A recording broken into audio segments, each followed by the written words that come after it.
예수님께서 이 땅을 다녀가신 지 2000년의 세월이 지났음에도 불구하고 지금까지도 그 이름은 기적을 행하는 능력을 지니고 있습니다. 아멘. 그 이름, 바로 예수님의 이름에 능력이 있는 것입니다. 아멘.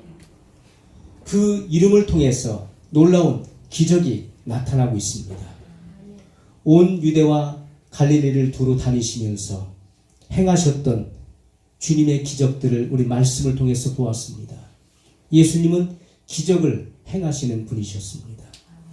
예수님의 탄생부터가 기적이었죠. 예수님께서는 말씀이 육신을 입고 이 땅에 동정녀의 몸을 빌어서 이 땅에 탄생하셨습니다. 예수님의 탄생부터가 기적이에요. 예수님의 생애 자체가 기적이었습니다. 예수님의 지혜와 가르침이 기적이었습니다. 예수님의 죽으심도 기적이었습니다. 예수님의 부활도 기적이었고, 그리고 500의 형제가 보는 앞에서 하늘로 승천하셨던 것도 기적이었습니다. 예수님께서는 기적의 영역에서 살으셨고, 그리고 기적을 행하셨음을 우리가 보게 됩니다. 그러나 여러분, 이런 모든 경이로운 기적들, 경이로운 일들 중에서 가장 독특하고 두드러진 일이 있다면 그것은 오순절 사건일 것입니다.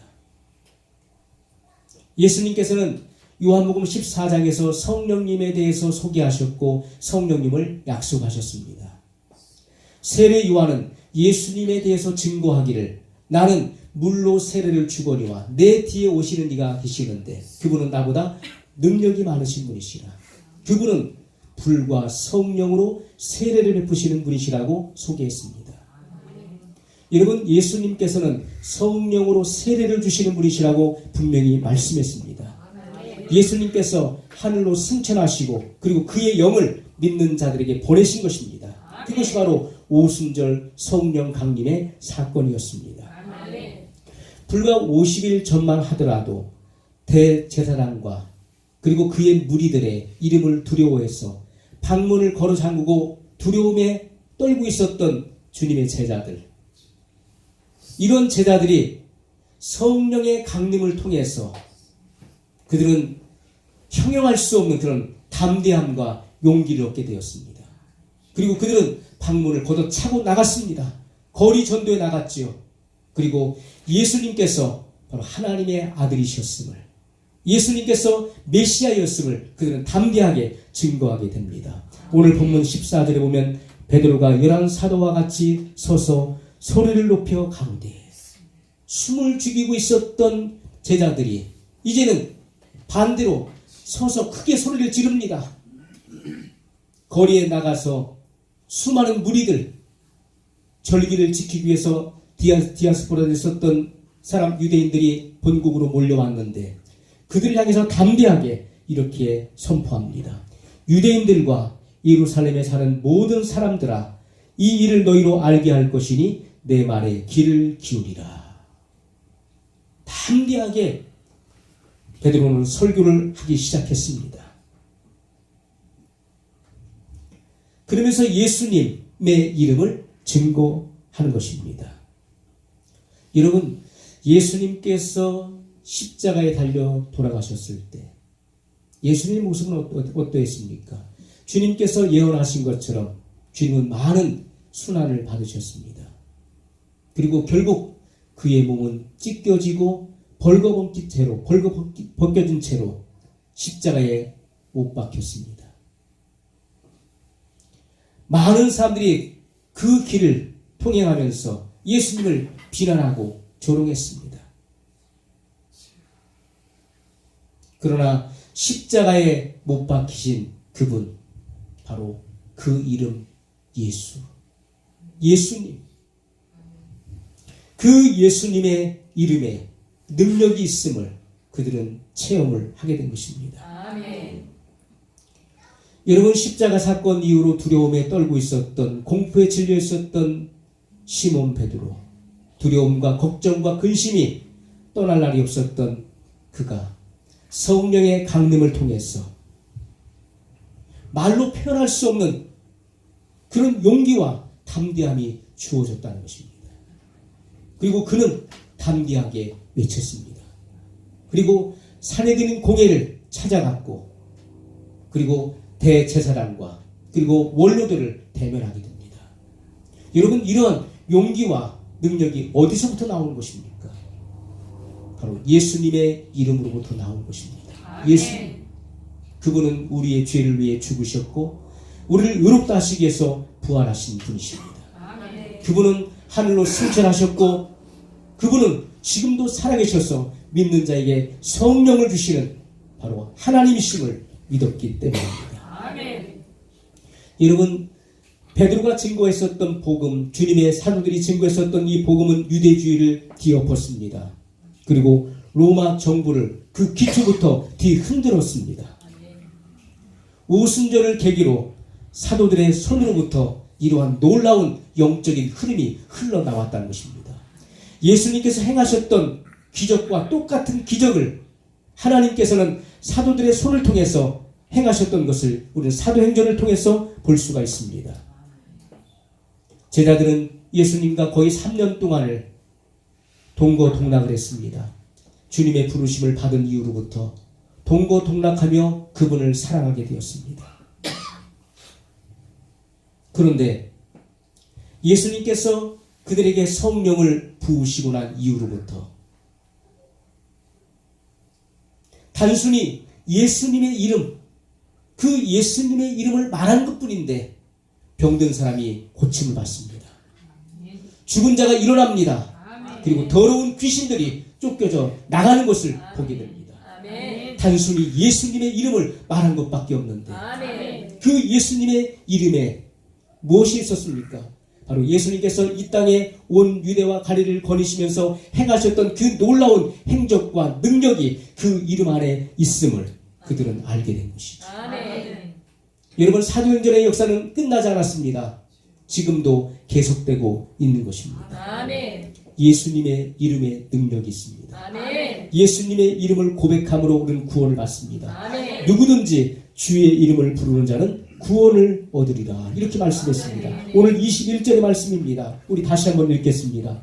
누구든지 주의 이름을 부르는 자는 구원을 얻으리라. 여러분, 주의 이름, 천상천하의 가장 높은 이름은 바로 예수 그리스도의 이름입니다. 여러분, 하나님께서는 예수님을 가장 존귀한 이름을 주셨습니다.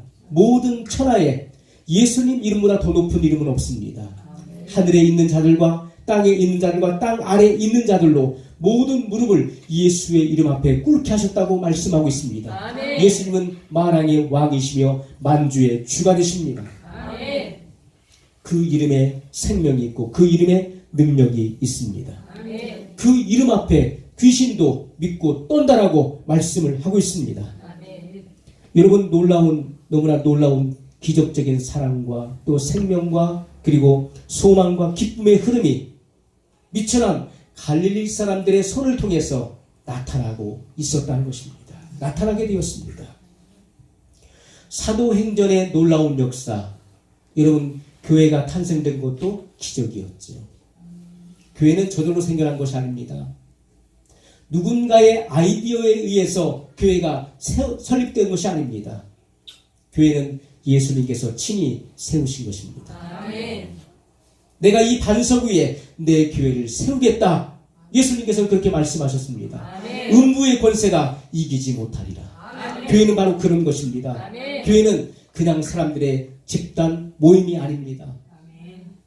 여러분, 교회는 에클레시아라고 그러죠.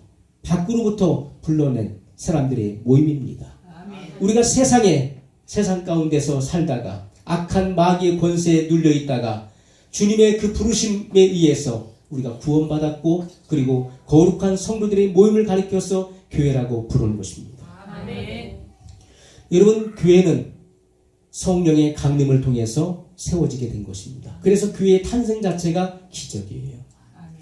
그리고 사도행전의 놀라운 역사가 초대교회를 통해서 펼쳐지게 됩니다. 여러분, 왜 이러한 그림을 주님께서 성경에 기록해 놓으셨을까요? 그것은 바로 교회는 초대 예루살렘 교회로부터 시작해서 예수님께서 재림하실 때까지 교회의 임무와 교회의 사명과 교회가 행할 일들에 대한 분명한 그림을 우리에게 보여주고 있는 것입니다. 그 본보기를 우리에게 보여주고 있다는 것입니다. 여러분, 이 마지막 시대의 교회는 바로 그래야 되는 것입니다. 사도행전의 역사를 재현시키는 그런 교회가 되어야 될 것입니다. 그 어느 때보다도 더 강력하고 막강한 그런 힘을 발휘하는 교회가 되어야 될 것입니다. 오늘 우리 주님 임재교회가 그런 교회가 되어야 될 것입니다. 여러분, 우리는 예수님을 믿는 기적을 행하시는 하나님의 자녀들입니다. 믿는 자들은 거듭나는 놀라운 역사를 체험하게 되었습니다. 우리는 성령님의 역사를 통해서 우리는 물과 성령으로 거듭났죠. 여러분, 하나님의 놀라운 역사입니다. 물과 성령으로 거듭나는 놀라운 역사. 이것이 바로 기적입니다. 거듭나는 것이 기적이에요. 천지 창조 역사보다도 더 위대한 기적은 새로운 탄생입니다. 죄와 허물로 죽었던 너희를 살리셨도다 라고 말씀하셨던 것처럼 여러분, 우리의 영이 다시 창조되는 놀라운 역사는 하나님의 위대한 역사인 것입니다. 고린도후서 5장 17절에 그런즉 누구든지 그리스도 안에 있으면 새로운 피조물이라. 이전 것은 지나갔으니 보라 새 것이 되었도다 라고 말씀했습니다. 하나님의 감탄사가 거기 나오고 있죠. 보라 새 것이 되었다. 새로운 피조물이라. 여러분, 놀라운 역사입니다. 기도가 응답되는 것도 하나님의 놀라운 기적입니다. 모든 유혹에 대한 승리도 하나님의 기적의 역사인 것입니다. 여러분, 하나님께서 사람을 창조하실 때 그 형상과 모양대로 창조하셨습니다. 그런데 사람이 죄를 범함으로 말미암아 그 교제가 끼어졌죠. 조화가 부조화가 되고 말았습니다. 하나님의 그 위대한 형상을 잃어버리게 되었습니다. 그래서 하나님께서는 예수 그리스도를 이 땅에 보내시게 된 것입니다. 예수 그리스도를 믿음으로 말미암아 우리는 잃어버렸던 하나님의 형상을 회복하게 됩니다. 사람이 거듭남을 통해서 그 하나님의 형상을 회복하게 되는 것이죠. 그리고 하나님의 본성이 사람 안에 주어지게 되었습니다. 하나님의 본성인 그 사랑이 우리 마음에 부은 바 되었다고 성경은 분명히 증거하고 있습니다. 이러한 사람은 하나님의 하늘의 영역으로 올려진 것입니다. 여러분, 가장 비천한 자리에서 가장 높은 하나님의 영역으로 올려집니다. 그리고 그러한 사람을 통해서 하나님은 그 위대한 하나님 자신을 나타내시는 것입니다. 예수님께서 말씀하시기를 나의 계명을 가지고 지키는 자라야 나를 사랑하는 자니 나를 사랑하는 자는 내 아버지께 사랑을 받을 것이요 나도 그를 사랑하여 그에게 나를 나타내리라고 말씀했습니다. 여러분, 하나님의 위대한 사랑이 누구를 통해 나타납니까? 하나님을 믿는 자, 하나님의 자녀들을 통해서 하나님의 그 위대하신 일들을 나타내시는 것입니다. 하나님의 자녀들의 손을 통해서 하나님은 그 흐름을 흘려 보내실 것입니다. 여러분, 하나님이 행하시는 그 초자연적인 사역, 슈퍼내추럴한 이런 놀라운 사역, 초자연적인 사역입니다. 이런 역사와 은혜는 바로 새로운 탄생을 경험한 사람들, 거듭남, 우리의 교리로서는 중생이죠. 중생. 다른 말로 신생이라고도 부르고 그리고 거듭남이라고 하는 것입니다. 그리고 성령님의 내주하시는 임재, 그리고 예수님의 이름의 능력이 있는 것입니다. 그것이 여러분 기적을 일으키는 가장 근본적인 요인이 되는 것입니다. 여러분, 성도들의 기도는 세상에서 기적이 역사하는 힘이 되는 것입니다. 기도는 하나님을 움직입니다. 기적이 역사하는 힘이 된다는 것입니다. 기도하는 사람은 소망이 있습니다. 항상 하나님께 살 길을 열어주시는 것입니다. 여러분, 사람이 어떻게 창조되었는가를 보십시오. 성경 말씀을 통해서 사람은 하나님께서 역사하시는 기적에 의해서 창조되었습니다. 하나님께서 그 말씀으로 사람을 창조하셨죠. 어떤 사람은 흙을 빚어서 하나님께서 이렇게 만드셨다라고 생각을 할 수 있습니다. 그러나 그렇지가 않은 것이죠. 하나님은 말씀이십니다. 사람을 만든 그 재료가 흙인 것이지 하나님께서 사람처럼 찰흙을 가지고 사람을 만드신 것이 아니, 이렇게 형태를 만드신 것이 아닙니다. 그 흙을 통해서 그 재료를 흙을 써서 그 말씀으로 사람을 창조하신 것입니다. 아멘. 그리고 그 코에 생기를 불어 넣으심으로 생명이 되었다고 성경은 분명히 말씀하고 있습니다. 아멘. 여러분, 사람은 기적에 의해서, 하나님의 창조적인 기적에 의해서 창조된 것입니다. 그러므로 기적의 요소가 사람 안에 있는 것입니다. 기적의 요소가 사람 안에 있어요. 그래서 사람은 위대한 발명가요, 위대한 탐험가요, 그리고 위대한 수사관도 나오는 것입니다. 여러분, 기적의 요소가 사람 안에 있기 때문에 그렇습니다. 하나님의 창조적인 그런 위대한 기적의 요소가 사람 속에 있어요. 그래서 여러분, 사람이 상상도 하지 못, 과거에는 상상도 하지 못했던 일들을 기적의 요소가 있기 때문에 해낼 수 있는 것입니다. 사람은 자동차를 만들었습니다. 기차를 만들고 배를 만들고 비행기를 만들었습니다. 그리고 빨리 왕래합니다. 그리고 우주선을 만들었습니다. 그래서 달을 탐험했습니다. 인공위성을 띄워서 화성을 탐사하고 다른 별들을 탐지해서 정보를 얻습니다. 여러분, 이런 위대한 탐험 그리고 발명, 이런 것은 사람 안에 기적의 요소가 있기 때문에 이러한 일들을 해낼 수 있는 것입니다. 기적의 요소가 사람 안에 있기 때문에 수사를 할 수 있는 것입니다. 여러분, 아브라함부터 시작하는 구약의 역사를 보십시오. 오늘 하나님께서 갈대아 우르에 살고 있었던 아브라함을 부르셨습니다.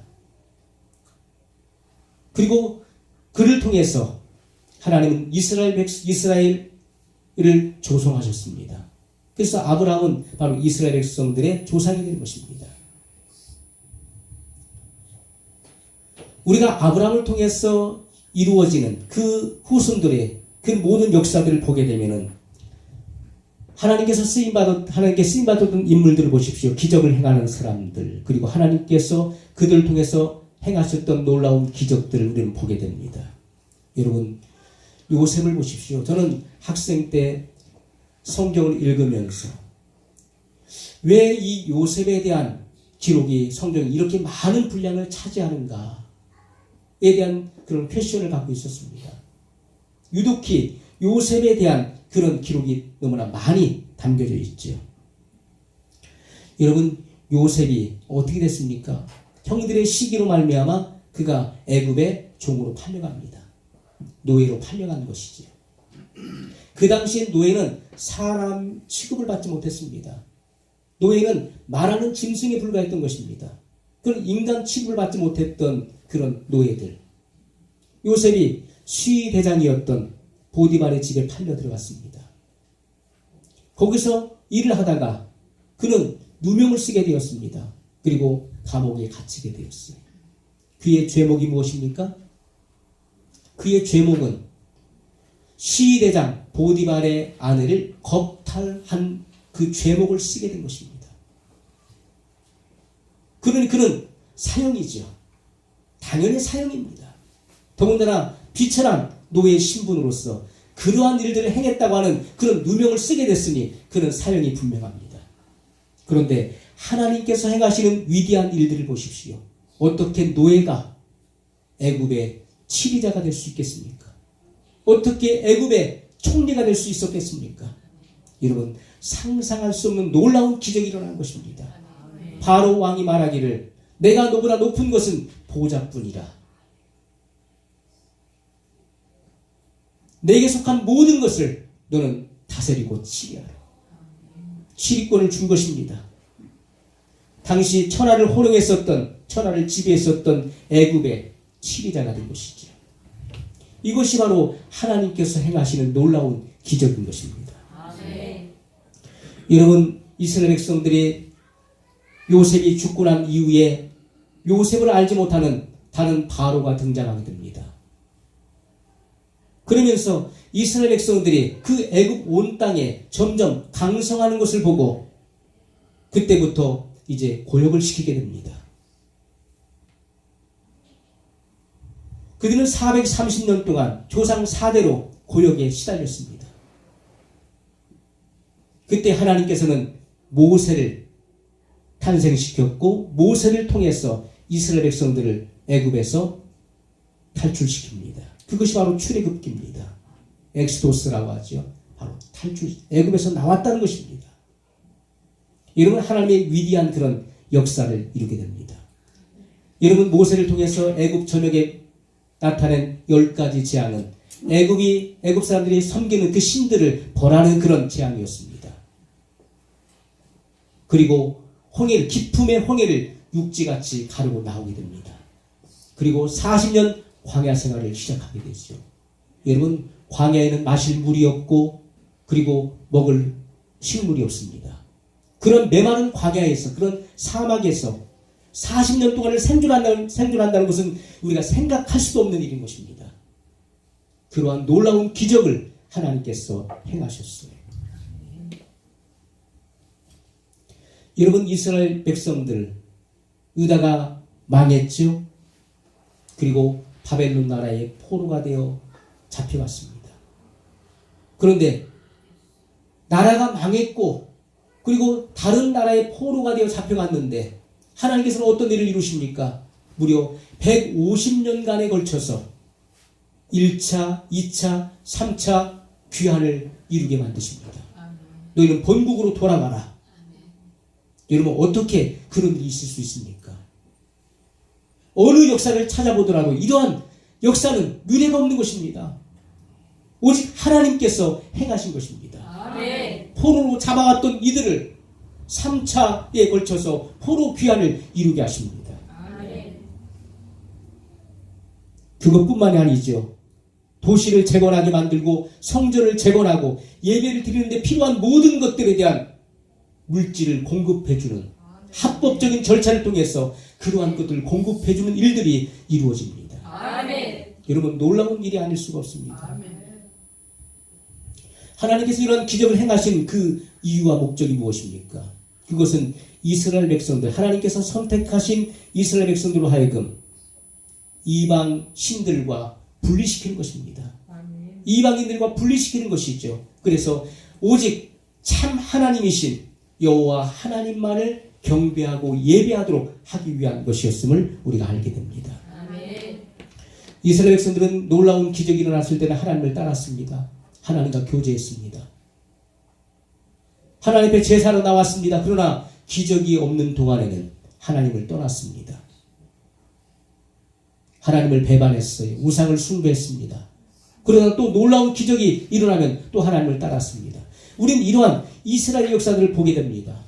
어떻게 사람이 그럴 수가 있을까? 저도 어려서부터 성경을 읽으면서 이해를 할 수가 없어서 이스라엘 백성이 어떻게 이럴 수가 있을까? 10가지 재앙을 목도하고 그리고 기품의 홍해를 가르고 나왔습니다. 일생일대 잊혀질 수 없는 살아계신 하나님의 분명한 증거를 보았어요. 그럼에도 불구하고 사흘 길을 못 가서 물이 없다고 그들은 원망 불평을 쏟아놓습니다. 하나님을 의심합니다. 하나님의 약속을 의심했어요.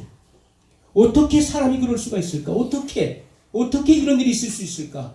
하나님의 살아계심을 분명히 보고도 체험하고도 불과 사흘을 못 가서 이런 일이 있을 수 있을까? 우리나라의 속담이 맞는 것 같습니다. 작심삼일이라는 말이 있죠. 사람이 결심했다가도 사흘을 못 가서 그 마음이 달라진다는 것이지요. 변심한다는 것입니다. 여러분, 이 말씀을 보면서 우리는 이것이 이스라엘 백성들의 모습이 아니라 바로 나의 모습이라는 것을 깨닫게 됩니다. 내 모습으로. 우리는요, 지금 하나님의 기적을 보고 하나님의 살아 역사하시는 그런 은혜를 받고서도 불과 몇 시간 못 돼서 바로 화내고 성질 부리고 혈기냅니다. 하나님의 살아계심을 체험하고서 불과 몇 시간도 못 가서, 어떤 사람은 불과 며칠도 못 가서 하나님을 의심해. 하나님이 살아계시다면 왜 나를 이렇게 만드시는 거야? 왜 나를 이곳에 하나님께서 이렇게 머물게 하시는 거냐? 하나님의 살아계심을 의심하는 사람도 있습니다. 예수님께서 공적 사역을 시작하셨을 때 그것은 기적의 사역이었습니다. 예수님의 모든 사역이 기적의 사역이었죠. 교회가 사역을 시작했을 때 그것도 역시 기적의 사역이었습니다. 아멘. 오늘 우리는 이 예배를 통해서 분명한 성령님의 임재를 갈망합니다. 아멘. 여러분 성령의 임재를 갈망하십니까? 아멘. 우리가 정신을 차리고 깨워서 말씀에 집중하고 그리고 예배에 집중할 수 있어야 됩니다. 아멘. 오순절의 역사는 유대인들이 기도하다가 주님의 약속의 말씀을 믿고 기도하다가 성령이 임하신 사건이었지만 고넬료의 가정에서는 그들은 다 이방인들이었습니다. 그들이 시몬 베드로를 초청해서 설교를 들을 때 말씀 듣는 무리 가운데 성령이 임하셨음을 우리는 말씀을 통해 보게 됩니다. 아멘. 여러분이 예배에 집중하고 그리고 말씀에 집중할 때 성령이 여러분 가운데 찾아오심을 내려오심을 체험하게 될 것입니다. 아멘. 여러분 예배를 통해서 말씀이 계시되어야 됩니다. 아멘. 말씀이 공개돼야 돼요. 그 말씀을 깨달아야 되는 것입니다. 아멘. 모든 은혜의 기초는 깨달음부터 시작되는 것입니다. 아멘. 여러분 말씀이 선포되고 있어도 그 말씀을 깨닫지 못한다면 아무런 의미가 없는 것입니다. 말씀을 듣고 깨달아야 돼요. 아멘. 그때 비로소 여러분 변화될 것입니다. 아멘. 예배를 통해서 하나님 말씀이 계시되기 위해서 기도하십시오. 아멘. 그리고 영혼들이 구원받기 위해서 기도하십시오. 아멘. 그리고 병든 사람이 치유받기 위해서 기도하십시오. 말씀을 듣다가 예배를 드리다가 질병이 떠나가는 역사가 일어나게 될 것입니다. 아멘. 성령 충만을 받는 일들이 우리 예배를 통해서 일어나게 될 것입니다. 아멘. 이러한 은혜를 우리는 기도하면서 갈망해야 됩니다. 아멘. 여러분 사도행전의 역사는 끝나지 않았습니다. 지금도 주님이 오실 그때까지 재림하실 때까지 계속되고 있습니다. 성령님의 부으심이 바로 교회를 새롭게 할 것입니다. 우리 교회가 새롭게 그리고 큰 활력을 얻도록 기도하고 갈망하십시오. 하나님의 놀라운 기적이 우리 교회 가운데 매 시간마다 일어나게 될 것입니다. 우리 기도하겠습니다.